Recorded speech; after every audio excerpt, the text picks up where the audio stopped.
What is up, my fellow Shield Brothers? It's the Shield Brother here with your weekly dose of history for the History Armada. Today we're going to be talking about the Battle of Jutland, a battle that helped shape the course of the First World War that began on May 31st, 1916. With that, let's begin our journey for today. What is it? It's a slightly lesser known battle, so you may be asking, well, what is it?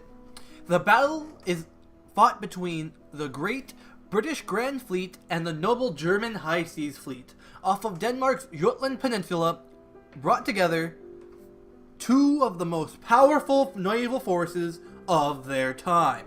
And it helped shape what the war would be like and what would happen.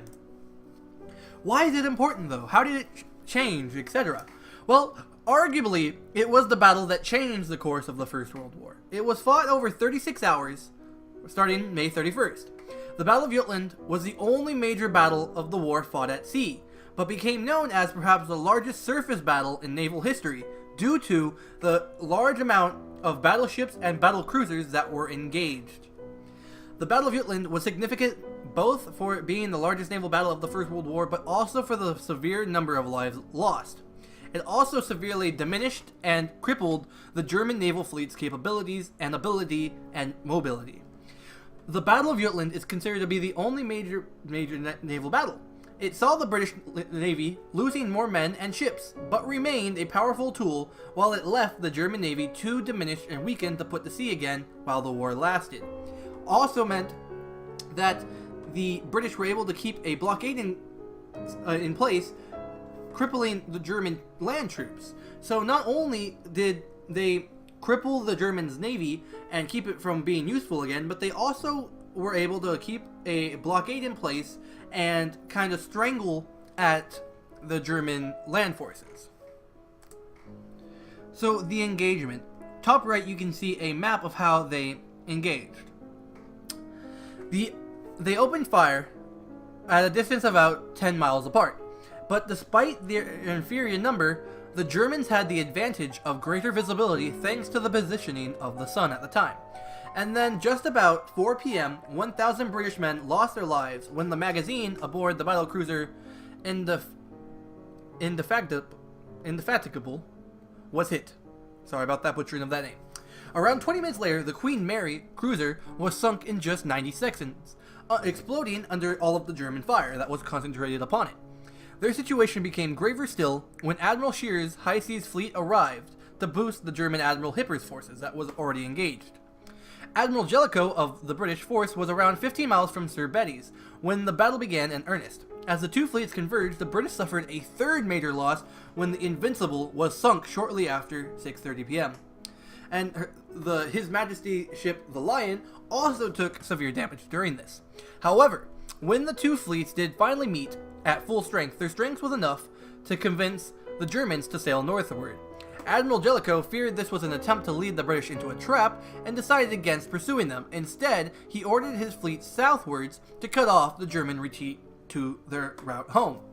The sides met again as the Germans headed home, and the clash left German ships, I'm going to butcher these names, I'm sorry, Seydlitz and Derfflinger badly damaged, while the Admiral Hipper's flagship Lutzow was sunk.